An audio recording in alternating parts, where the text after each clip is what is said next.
नमस्कार सभी को। बीच में थोड़ा सा समय लग गया था क्लास में, तो भारतीय संविधान चल रहा था। हम वहीं से बात करते हैं जहां से हमने पिछली क्लास छोड़ी थी। 1947 में स्वतंत्रता विधेयक पारित होता है।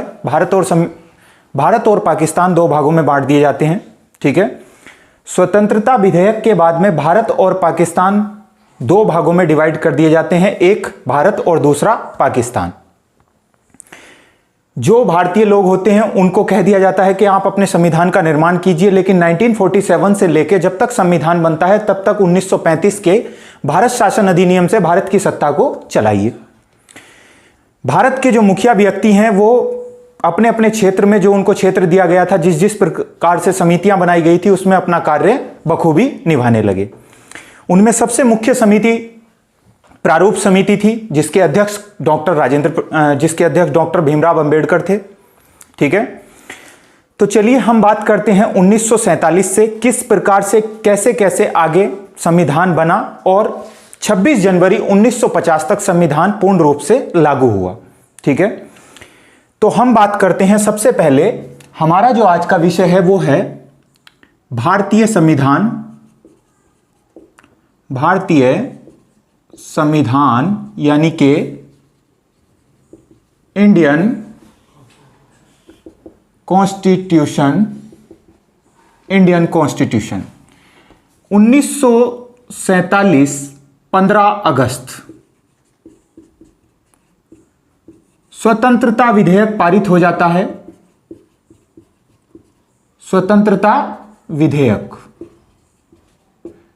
इसके आधार पर पहला देश भारत और दूसरा पाकिस्तान, दो देशों में भारत का विभाजन कर दिया जाता है, एक पहला भारत और दूसरा पाकिस्तान। जो ब्रिटिश संसद होती है उसके सभी अधिकार भारत से समाप्त कर दिए जाते हैं।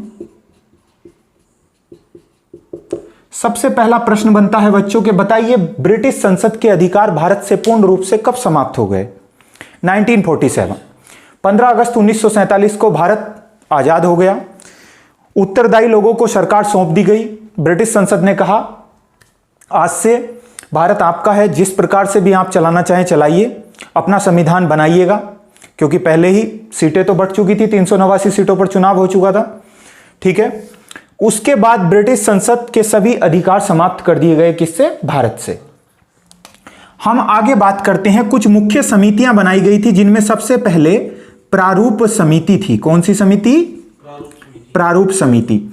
Doctor B.R. Ambedkar, doctor Bhimrao Ambedkar इसके सदस्य थे, इसके मुखिया थे, और इसमें 7 अन्य सदस्य थे। कितने सदस्य थे? 7 अन्य सदस्य थे। यहां पर सबसे पहला बच्चों प्रश्न बनता है कि बताइए प्रारूप समिति के अध्यक्ष कौन थे? डॉक्टर भीमराव अंबेडकर। ठीक है। 7 अन्य सदस्य थे। यहां पर एक महत्वपूर्ण बात यह बनती है कि जब चुनाव में चयन किया गया था तो पश्चिम बंगाल से, यानी कि बंगाल के प्रांत से चयन किया गया था। किसका? डॉक्टर भीमराव अंबेडकर का। लेकिन 1947 में भारत और पाकिस्तान दो भागों में बंट चुका था। जो हिस्सा बंगाल का था वो कहां जा चुका था? पाकिस्तान में। अब सबसे बड़ी समस्या यह आ गई थी कि जो मुख्य व्यक्ति थे डॉक्टर भीमराव अंबेडकर, प्रारूप समिति जिसने सबसे मुख्य कार्य किया है संविधान के लिए, उसके जो मुख्य व्यक्ति हैं उनको एक चुनाव क्षेत्र जरूरी था, उनको एक विशेष क्षेत्र जरूरी था। विशेष क्षेत्र उनके यहां से निकल चुका था, वो पाकिस्तान के हाथ में पहुंच चुका था। जो बांग्लादेश, जिसे पूर्वी पाकिस्तान के नाम से जाना जाता था, जो सबसे महत्वपूर्ण इतिहास में तारीख है 25 से 26 मार्च 1971 बांग्लादेश स्वतंत्र हुआ। जो पूर्वी पाकिस्तान था वो बन गया क्या? बांग्लादेश बन गया। उसी में चला गया था हिस्सा किसका? बंगाल का। अब सबसे बड़ी समस्या ये थी कि डॉक्टर भीमराव अंबेडकर को एक सेपरेट क्षेत्र देना था, तो वो इनको क्षेत्र दिया गया। कौन सा? बंबई। बंबई क्षेत्र दिया गया। यहां पे बच्चों कई बार परीक्षा में प्रश्न पूछा गया है कि बताइए डॉक्टर भीमराव अंबेडकर जो प्रारूप समिति के सदस्य थे उनको पहले कौन से क्षेत्र से, उनको बाद में कौन सा क्षेत्र दिया गया, मुंबई। यहां पर क्लियर। उसके बाद में जैसे ही आगे चीजें चल रही थी, प्रारूप समिति अपना कार्य कर रही थी। 11वीं मीटिंग होती है एक, और 11वीं मीटिंग के फाइनल में हम बात करते हैं कि संविधान में टोटल कितने, एक तरीके से 11 मीटिंग हुई थी संविधान में। 11वीं मीटिंग होती है कब, 26 नवंबर 1949। 26 नवंबर 1949 को संविधान को अंगीकृत, अधिनियमित, आत्मसमर्पित कर लिया गया।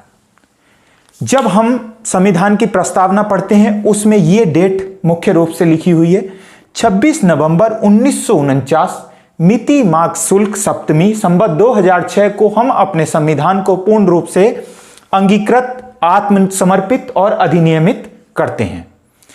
यह तिथि 26 नवंबर 1949 को 11वां बोल सकते हैं कि 11 मीटिंग वाचन हुए, और उनमें सबसे आखिरी वाचन 26 नवंबर 1949 को हुआ, जिसमें संविधान का पहला प्रारूप बनाया BN राव ने।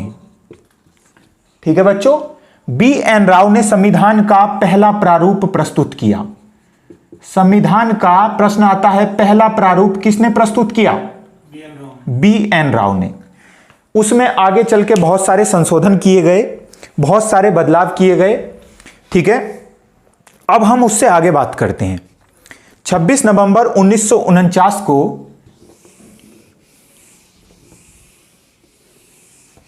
ग्यारहवें वाचन में संविधान को अंगीकृत कर लिया गया। ठीक है, जब 26 नवंबर 1949 को अंगीकृत किया गया था संविधान, उस समय संविधान पर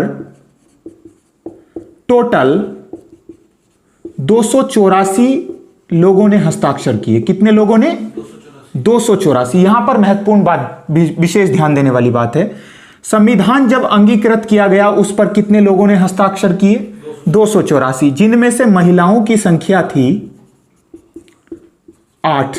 कितनी संख्या थी, 8 महिलाएं थी।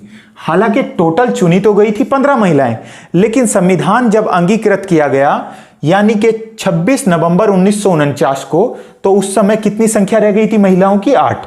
टोटल सदस्यों की संख्या कितनी रह गई थी, 284, जिनमें पहले व्यक्ति थे पीटी नेहरू, पंडित जवाहरलाल नेहरू पहले व्यक्ति थे जिन्होंने हस्ताक्षर किया था। क्या किया था बच्चों, हस्ताक्षर किया था। वो पहले व्यक्ति पंडित जवाहरलाल नेहरू, 284 टोटल सदस्य, और 8 कितनी थी, महिलाएं थी। अब उसके बाद हम आगे बात करते हैं, और जैसे जैसे चीजें आगे बढ़ रही हैं हम देखते हैं कि यहां से संविधान लागू हो गया, बन गया। पहला प्रारूप BN राव ने प्रस्तुत कर दिया, लेकिन उसमें आगे चल के बहुत सारे संशोधन किए गए, क्योंकि एक बहुत ही मजबूत संविधान बनाकर भारत को देना था, और उसी के लिए अलग अलग क्षेत्र में अलग अलग बुद्धिजीवी अपना कार्य कर रहे थे, ताकि आगे चल के कोई किसी भी प्रकार की किसी भी वर्ग को समस्या ना आए। उन सब का विशेष ध्यान रखते हुए ही कार्य किया जा रहा था। डेट डिक्लेयर की गई, यहां पे मैं इसको मिटा देता हूं, यहां पे देखिएगा 26 नवंबर के बाद एक डेट डिक्लेयर की गई, और वो डेट है 26 जनवरी, यानी कि पूरा कितना महीना, 26 यानी कि 26 जनवरी 1950 संविधान कितने पूर्ण रूप से लागू हो गया, संविधान पूर्ण रूप से लागू हो गया। ठीक है, 26 जनवरी 1950 को संविधान क्या हो गया, पूर्ण रूप से लागू हो गया। यहां पर ध्यान देने वाली बात यह है कि इसके बीच में एक डेट डिक्लेयर की गई जिसको कहा जाता है 24 जनवरी 1950। 24 जनवरी यानी कि इससे ठीक 2 दिन पहले, कितने दिन पहले? 2 दिन पहले। 2 दिन पहले एक डेट डिक्लेयर की गई और उस डेट में कहा गया कि सबसे मुख्य कार्य कर लीजिए, क्योंकि संविधान लागू होने जा रहा है। तो सबसे पहले तो संविधान जब लागू हो जाएगा देश का, तो देश को एक राष्ट्रपति की जरूरत है। तो यहां पर प्रश्न बनता है कि बताइए देश के सबसे पहले राष्ट्रपति कब चुने गए और कौन चुने गए? तो यहां पर 24 जनवरी को सबसे पहले राष्ट्रपति का चयन होता है। किसका चयन होता है? राष्ट्रपति डॉक्टर राजेंद्र प्रसाद बनते हैं। राजेंद्र प्रसाद ये पटना से संबंध रखते थे, पटना बिहार में है। कभी कभी परीक्षा में पूछ लिया जाता था कि बताइए जो पहले राष्ट्रपति डॉक्टर राजेंद्र प्रसाद हैं वो किस विशेष क्षेत्र से संबंध रखते हैं। जो कुछ महत्वपूर्ण व्यक्ति होते हैं उनकी जगह, उनके स्थान, जन्म स्थान के बारे में भी कभी कभी परीक्षाओं में पूछ लिया जाता है। तो राष्ट्रपति का चयन होता है 24 जनवरी 1950 को, डॉक्टर राजेंद्र प्रसाद। ये पहले आम चुनाव 1952 से लेकर 1962 तक भारत के राष्ट्रपति रहते हैं। भारत के राष्ट्रपति रहते हैं। तो इस तरह से इनका जो कार्य चलता है वो कितनी बार चलता है? 3 बार ये भारत के राष्ट्रपति चुने जाते हैं। पहली बार 24 जनवरी 1950 को राष्ट्रपति चुने गए और दूसरी बार जब पहली बार चुनाव हुआ, आम चुनाव हुए भारत में 1952 में, और 1952 से लेकर 1962 तक ये क्या रहे? भारत के राष्ट्रपति रहे। ठीक है। उसके बाद डॉक्टर राजेंद्र प्रसाद के बाद दूसरा कार्य होता है कि राष्ट्रगान को अपनाया जाता है। राष्ट्रगान को अपनाया जाता है। और बताइए बच्चों, राष्ट्रगान किसने लिखा? राष्ट्रगान के रचयिता हैं रविंद्रनाथ टैगोर। हम आगे जब मुख्य बिंदु संविधान के बारे में पढ़ेंगे तो रविंद्रनाथ टैगोर का कौन से विशेष क्षेत्र से संबंध रहा है, वो भारत के बहुत ही मुख्य व्यक्ति रहे हैं। उन्होंने राष्ट्रगान गाया है और राष्ट्रगान भारत को दिया है। तो राष्ट्रगान किसने लिखा है? रविंद्रनाथ टैगोर ने। अब सबसे महत्वपूर्ण प्रश्न बनता है कि यह पहली बार राष्ट्रगान 1911 में कलकत्ता अधिवेशन में गाया गया। कलकत्ता अधिवेशन में कब गाया गया? 1911 में राष्ट्रगान। उसके बाद तीसरा कार्य यहां पर होता है राष्ट्रगीत। क्या होता है? राष्ट्रगीत। राष्ट्रगीत के रचयिता बंकिम चंद्र चटर्जी। राष्ट्रगीत के रचयिता हैं बंकिम चंद्र चटर्जी। यह पहली बार प्यारे बच्चों 1896 में कांग्रेस के कलकत्ता अधिवेशन में गाया गया। कहां पर गाया गया? कांग्रेस के कलकत्ता अधिवेशन में। कब गाया गया? 1896 में। यहां पर मैंने क्योंकि राष्ट्रगीत और राष्ट्रगान की बात आई है तो जो दोनों मुख्य बिंदु बनते हैं कि बताइए पहली बार राष्ट्रगान कब गाया गया? 1911 में। कहां पर गाया गया? कलकत्ता अधिवेशन में। कांग्रेस का अधिवेशन था। अगर दूसरा प्रश्न आता है कि राष्ट्रगीत के रचयिता बंकिम चंद्र चटर्जी हैं तो बताइए राष्ट्रगीत पहली बार कब गाया गया? 1896 में। कौन से? सेम अधिवेशन। कांग्रेस का अधिवेशन था। कहां पर था? सेम जगह था, कलकत्ता अधिवेशन, लेकिन समय उससे पहले था। हम बात करते हैं कि यह कहां से लिया गया है? यह आनंद मठ से लिया गया है। आनंद मठ से लिया गया है और इसकी भाषा क्या थी? संस्कृत। इसकी भाषा संस्कृत थी। ठीक है। तो ये कई प्रश्न यहां पर बनते हैं। अब आप ध्यान दीजिएगा, अपने विषय पर आते हैं। 26 जनवरी 1950 को क्या हो गया? संविधान लागू हो गया प्यारे बच्चों। 1950 को संविधान पूर्ण रूप से क्या हो गया? लागू हो गया। और यह कह दिया गया कि आज से जितनी भी शासन सत्ता है, हम जानते हैं कि किसी देश की कानून व्यवस्था किस पर निर्भर करती है? कॉन्स्टिट्यूशन पर निर्भर करती है। वही प्रत्येक भारतीय नागरिक को सम्मान देता है और वही क्या करता है? प्रत्येक भारतीय नागरिक को यह बताता है कि किस प्रकार से कानून व्यवस्थाओं को रखा जाता है। ठीक है। किसी भी देश में सर्वोपरि किताब को माना गया है क्या? संविधान। संविधान ही सबसे ऊपर होता है। अगर संविधान में जो कानून बनाती है संसद, अगर वो भी संविधान का उल्लंघन करने लगे तो उसके लिए सुप्रीम कोर्ट आदेश देता है। ठीक है। तो अब हम बात कर रहे हैं 26 नवंबर 1949 को अंगीकृत किया गया, प्रस्तावना में भी ये तिथि लिखी हुई है। 24 जनवरी 1950 को, जैसा कि मैंने आपसे अभी बताया, 3 कार्य हुए। सबसे पहला कौन सा बताओ? राष्ट्रपति का चयन होता है। राष्ट्रपति कौन है? डॉक्टर राजेंद्र प्रसाद। कहां से हैं? पटना, बिहार से। उसके बाद 1952 से लेकर 62 तक वो भारत के राष्ट्रपति रहते हैं। राष्ट्रगान का चयन हुआ, किसने गाया? रविन्द्रनाथ टैगोर ने। ठीक है, रविन्द्रनाथ टैगोर ने राष्ट्रगान लिखा और उसके बाद पहली बार गाया गया था कब? 1911 में। कहां का? कांग्रेस का कलकत्ता अधिवेशन हो रहा था। राष्ट्रगीत बंकिम चंद्र चटर्जी। कहां से लिया गया है? आनंद मठ से। कौन सी भाषा है? संस्कृत भाषा। 1896 में कांग्रेस के अधिवेशन में गाया गया। और फिर ठीक 2 दिन बाद जब ये सारे काम हो गए तो 26 जनवरी 1950 को संविधान क्या कर दिया गया?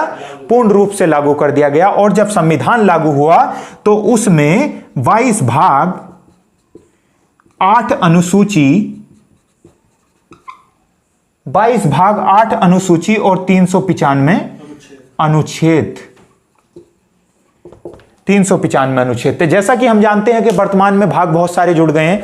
जैसे एक आप 4 भाग ही ले लीजिए जिसमें मौलिक कर्तव्य जुड़ गए हैं और उसके बाद में 9 भाग हो गया है। कई सारे भाग होके ऐसे 25 भाग बन गए हैं, ए करके बी करके। ठीक है, लेकिन मूल रूप से अगर बात करी जाए तो कितने भाग थे? 22 भाग 8 अनुसूची और 395 आर्टिकल।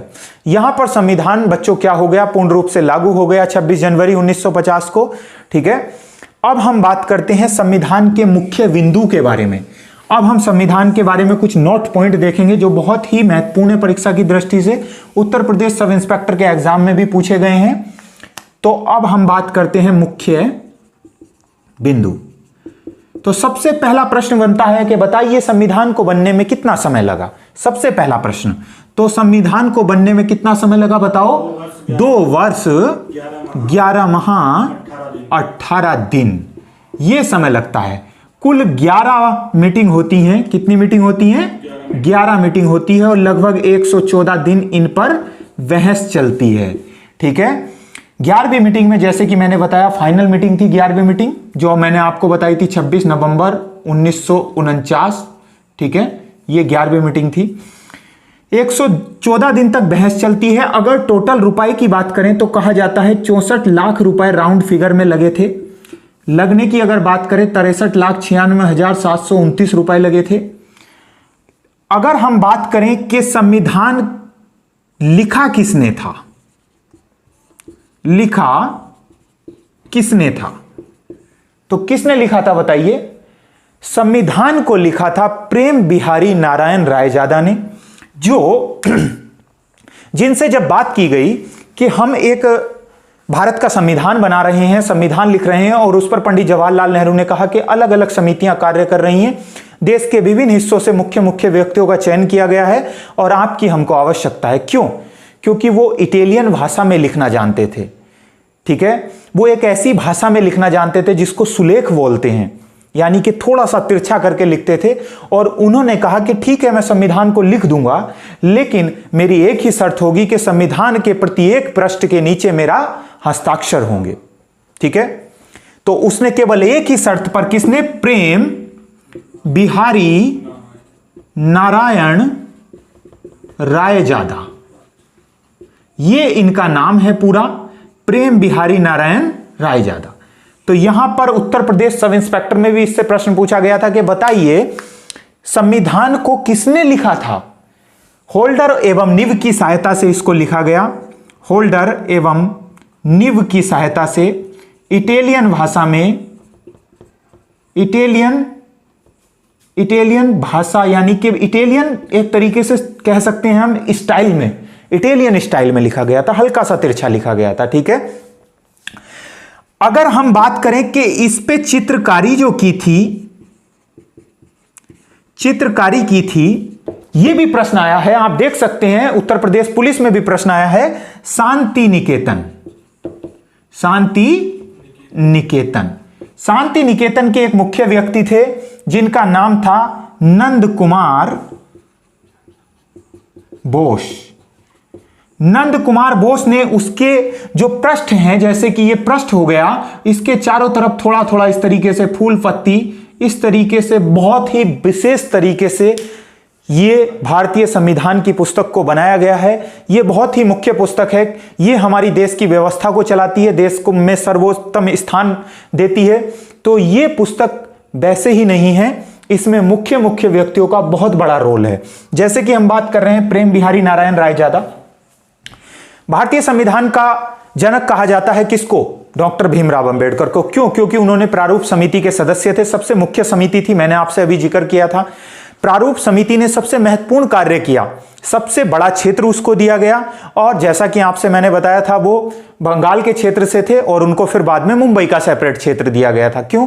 क्योंकि वो मुख्य व्यक्ति थे, उन्होंने ही सबसे ज्यादा कानून की व्यवस्थाएं उसके अंदर रखी हैं। अलग अलग देशों के संविधान से मुख्य मुख्य चीजों को लिया गया है और भारतीय संविधान में रखा गया है, ताकि कहीं से भी कोई भी कमजोरी ना रहे, आगे चल के कभी भी भविष्य में किसी भी प्रकार की समस्या ना उत्पन्न हो। ये किसमें? भारतीय संविधान में रखने की कोशिश की है। इसीलिए हर क्षेत्र से अलग अलग विशेष व्यक्तियों को लिया गया और हम जानते हैं कि उन्होंने अपनी अपनी योग्यता के हिसाब से कार्य किया। आइए बात करते हैं आगे। होल्डर एवं निब की सहायता से काम किया। शांति निकेतन के एक मुख्य व्यक्ति थे नंद कुमार बोस, और हम जानते हैं कि शांति निकेतन वीरभूमि पश्चिम बंगाल में एक क्षेत्र है जो रविन्द्रनाथ टैगोर, जिन्होंने क्या लिखा? राष्ट्रगान लिखा, उन्हीं के पिता थे सत्येंद्रनाथ टैगोर। उन्होंने उसकी स्थापना की थी शांति निकेतन की। और शांति निकेतन कहां पर है? वीरभूम पश्चिम बंगाल, वीरभूम पश्चिम बंगाल। रविन्द्रनाथ टैगोर हम सभी जानते हैं बहुत ही मुख्य व्यक्ति हैं। शांति निकेतन ने ही उस पर चित्रकारी की, उसी के एक मुख्य व्यक्ति थे नंद कुमार बोस। ठीक है, अब बात करते हैं कि कहां की प्रिंटिंग प्रेस में संविधान को प्रेस किया गया, छप के आया, मतलब कि वो किस प्रकार से उसको बनाया गया। देहरादून। कहां की प्रेस में? देहरादून की प्रेस में। ये बच्चों मुख्य बिंदु हैं, ये बहुत महत्वपूर्ण है परीक्षा की दृष्टि से। प्रत्येक भारतीय नागरिक को यह पता होना चाहिए कि भारतीय संविधान कितने दिन में बना है, कितना पैसा लगा है और किस किन व्यक्तियों का योगदान रहा है। क्यों? क्योंकि भारतीय संविधान ही हमको, जैसा कि हम जानते हैं, 6 प्रकार की आजादी देता है। 7वें प्रकार की आजादी को हटा दिया गया है, जिसमें आर्टिकल 19 में भी हमको 6 प्रकार की स्वतंत्रताएं दी गई हैं, बोलने से लेकर व्यवसाय करने तक की, आने जाने तक की। हर प्रकार से हमको, हम जो बोल रहे हैं, किसी के सामने अपनी बात रखने की, जानकारी मांगने की, ये सारी कौन देता है? ये सारी छूट देता है हमारा भारतीय संविधान, इंडियन कॉन्स्टिट्यूशन। ठीक है, इसीलिए मुख्य बिंदु की बात चल रही है। देहरादून की प्रेस में छपकर आया। और हम बात करेंगे कि इसके जो ओरिजिनल पृष्ठ हैं, यानी कि जो मुख्य इसकी कॉपी है, उसको कहां पर रखा गया है? उसको रखा गया है बच्चों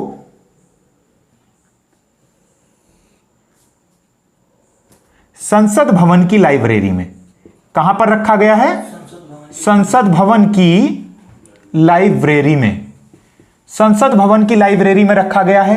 अब प्रश्न आता है कि इतने दिनों से 1950 से रखा हुआ है, कोई भी किताब हो खराब तो हो जाएगी, नमी आ जाएगी, लेकिन उसके जो ओरिजिनल पृष्ठ हैं, ये भी यूपीएससी में प्रश्न आया है कि उनको किस पदार्थ में, पात्र में, यानी कि जिस पात्र में उसकी ओरिजिनल लिपियों को रखा गया है, ओरिजिनल कॉपियों को रखा गया है, वो किस पदार्थ में रखा गया है। तो वो पदार्थ का नाम है बच्चों हीलियम। कौन सा पदार्थ है? हीलियम पदार्थ है। हीलियम पदार्थ में ही भारतीय संविधान की मूल प्रतियों को रखा गया है। ठीक है, हमने बात की हीलियम पदार्थ की। चलिए 1 सेकंड के अंदर रिकॉल करते हैं। मुख्य बिंदु 2 साल 11 माह 18 दिन संविधान तैयार। 11 मीटिंग हुई, यानी कि कह सकते हैं कि 11वीं मीटिंग 26 नवंबर 1949 को संविधान अंगीकृत हो गया। 114 दिन बहस चली, लगभग 64 लाख रुपए खर्च हुए। लिखा प्रेम बिहारी नारायण रायजादा ने। होल्डर एवं निब की सहायता से इटालियन भाषा में लिखा। चित्रकारी शांति निकेतन ने की। वीरभूमि पश्चिम बंगाल में शांति निकेतन पड़ता है, एक ऐसी जगह जहां कोई भी व्यक्ति जा सकता है, वो चाहे किसी भी समाज से संबंध रखता हो। नंद कुमार बोस जो वहां से संबंध रखते थे। देहरादून की प्रेस में छपा। संसद भवन की लाइब्रेरी में रखा है और हीलियम के पात्र में रखा है। क्लियर हो गया यहां तक? अब हम बात करते हैं बच्चों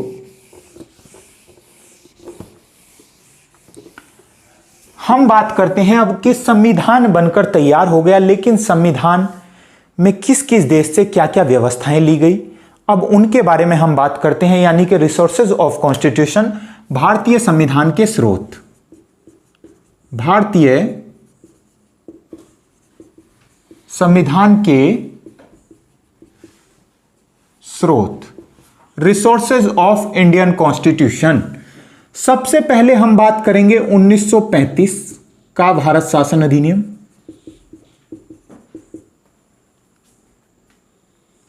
शासन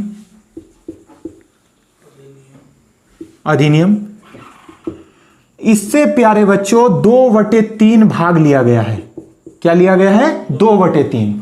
न्यायपालिका की व्यवस्था ली गई है। क्या ली गई है?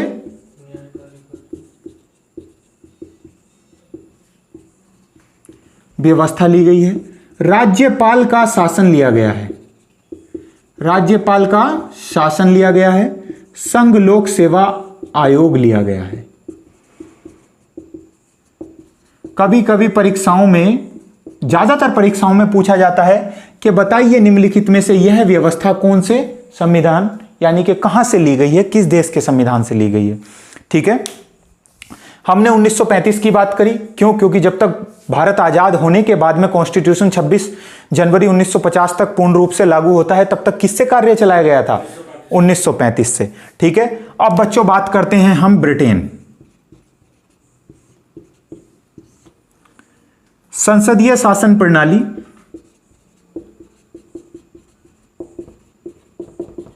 कहां से ली गई? ब्रिटेन से। एक एक लाइन में प्रश्न आता है, बहुत महत्वपूर्ण है। एकल व्यवस्था, एकल नागरिक, एकल नागरिकता कहां से ली गई है? ब्रिटेन से ली गई है। ठीक है, कहां से ली गई है? CAG, CAG।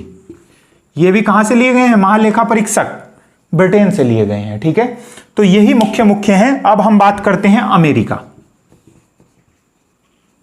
किसकी बात कर रहे हैं? अमेरिका। अमेरिका से सबसे पहले लिए गए हैं फंडामेंटल राइट, मौलिक अधिकार। कई बार प्रश्न आया है कि बताइए मौलिक अधिकार कहां से लिए गए हैं, जिनकी पहली बार कराची अधिवेशन 1931 में डॉक्टर वल्लभ भाई पटेल ने मांग की थी। ठीक है, फंडामेंटल राइट कहां से लिए गए हैं? उसके बाद लिया गया है सुप्रीम कोर्ट। हम सभी जानते हैं कि अमेरिका की न्यायिक व्यवस्था बहुत ही मजबूत है। ठीक है, न्यायिक व्यवस्था कहां से ली गई है? यानी कि अगर न्यायिक व्यवस्था की बात करें तो न्यायिक व्यवस्था कहां से ली गई है? अमेरिका से। क्योंकि अमेरिका की न्याय व्यवस्था क्या है? बहुत मजबूत है। वित्तीय आपातकाल भी कहां से लिया गया है? अमेरिका से लिया गया है। ठीक है, वित्तीय आपातकाल भी अमेरिका से ही लिया गया है। 3 के बारे में बात की हमने। 1935 2/भाग संविधान, न्यायपालिका की व्यवस्था, यानी कि न्यायपालिका किस प्रकार से काम करती है, क्योंकि पहले ही बन चुका था संघीय शासन। वहीं पे राज्यपाल का शासन किस प्रकार से लागू होता है? संघ लोक सेवा आयोग, हम जानते हैं सभी, सबसे मुख्य परीक्षा होती है। ब्रिटेन से लिया गया संसदीय शासन व्यवस्था, एकल नागरिकता और महालेखा परीक्षक। अमेरिका से फंडामेंटल राइट यानी कि मौलिक अधिकार, सुप्रीम कोर्ट और न्यायिक व्यवस्था, यानी कि न्यायिक व्यवस्था अमेरिका से इसलिए ली गई है क्योंकि वहां की न्यायिक व्यवस्था बहुत ही मजबूत है। अब आता है फ्रांस। क्या आता है? और फ्रांस से लिया गया है गणतंत्र। गणतंत्र का मतलब होता है, 2 तरह से प्रश्न पूछा जाता है कि गणतंत्र का मतलब क्या होता है। तो गणतंत्र का मतलब होता है कि जिसमें किसी एक व्यक्ति का शासन लगातार ना हो, उसके बच्चों का शासन ना हो, उसके बच्चों के बच्चों का ना हो। जनता अपने द्वारा किसी भी विशेष व्यक्ति को चुन सकती है जो उनको सही लगे और उसको क्या बना सकती है? देश का मुखिया बना सकती है। जैसा कि हम जानते हैं भारत एक कैसा देश है? गणतंत्र देश है।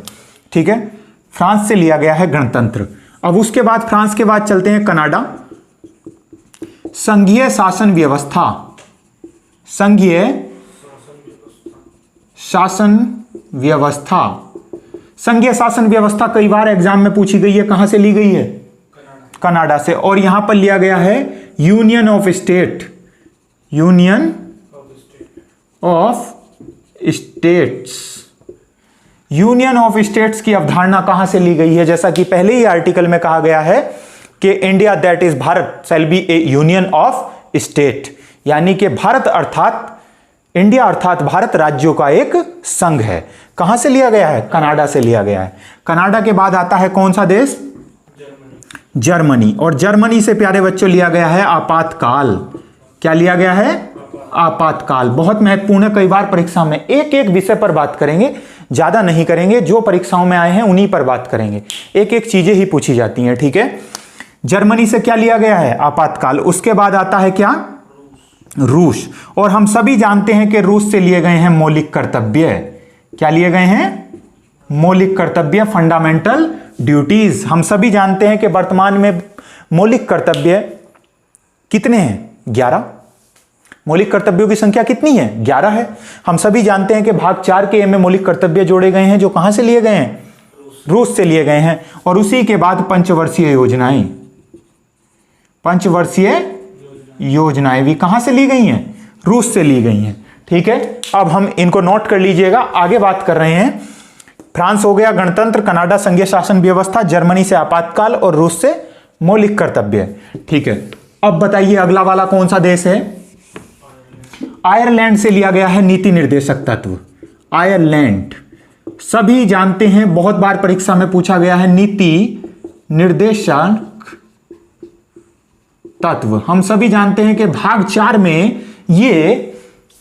भाग 4 में लेके 36 से लेके 51 तक नीति निर्देशक तत्व का सिद्धांत दिया गया है, जिसको चुनौती तो सुप्रीम कोर्ट में नहीं दी जा सकती, लेकिन एक राज्य को असली राज्य बनाना, एक देश को असली देश बनाना किस में है? नीति निर्देशक सिद्धांतों में। यानी कि किसी राज्य को अच्छे तरीके से उसके लोगों की देखभाल करना, वो सारी चीजें किस में है?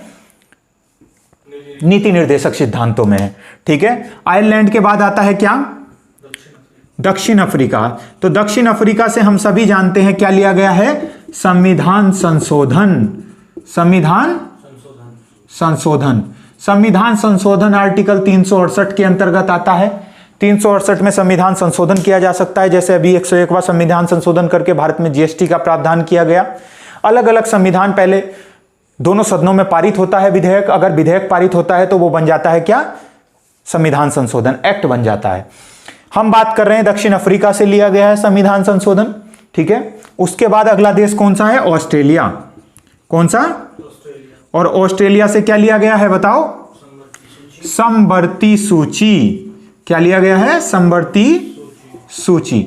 समवर्ती सूची का मतलब होता है कि वे विषय जो राज्य और केंद्र दोनों के बीच में रखे जाते हैं, यानी कि जो भी राज्य सही समझता है उसकी जानकारी वो केंद्र को देगा, और दोनों बीच में मिलकर, जैसे स्वास्थ्य विषय है तो स्वास्थ्य विषय में दोनों का ही योगदान होता है। केंद्र ऊपर से जारी करता है और राज्य लोगों तक पहुंचाता है। तो समवर्ती सूची की अगर बात कर रहे हैं तो वर्तमान में इसमें 100 विषय हैं प्यारे बच्चों। कितने विषय हैं? 100 विषय हैं। हम बात करेंगे जब हम अनुसूची पढ़ेंगे, उसमें इसके बारे में हम डिटेल में बात करेंगे। अब आगे बात करते हैं। बताइए ऑस्ट्रेलिया के बाद में क्या आता है? जापान। और जापान से लिया गया है क्या बताइए? 1935 का ही लिया गया है क्या? भारत शासन अधिनियम, जो सबसे पहले हमने देखा, ठीक है। अलग अलग प्रकार से, अलग अलग संविधान से बहुत महत्वपूर्ण चीजें ली गई। अब चलिए बात करते हैं, सबसे फाइनल बात कर लेते हैं कि संविधान से ये सारी चीजें ली गई, उधार की पोटली भी इसको कहा जाता है, अलग अलग व्यवस्थाएं ले ली गई, और इसीलिए एक महान व्यक्ति ने कहा है जिनका नाम है Ivor Jennings. Ivor Jennings. Ivor Jennings ने कहा है कि भारतीय संविधान या संविधान वकीलों